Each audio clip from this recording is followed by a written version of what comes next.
Saya tak layak untuk cium Maira tu. Ish, sedar pun diri. Sebesar hama pun kau tak layak dengan akulah. Siapa kata kamu tak layak? Apa yang aku nampak? Kamu dia boleh jaga cucu aku tahu. Budin tak suka Maira ke?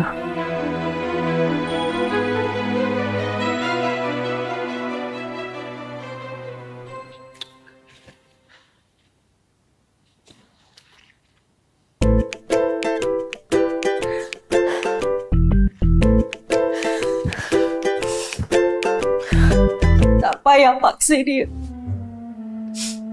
Biar Maira bawa penghinaan ni sampai ke liang lahat. Maira jahat kan?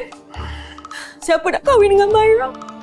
Budin nak kahwin dengan perempuan baik macam Dahlia aja. Maira yang tak sedar diri, Mak. Ada hati nak kahwin dengan lelaki baik. Tapi itulah masalahnya. Biarlah Maira tahu sampai mati. Astagfirullahaladzim. Maira! Suka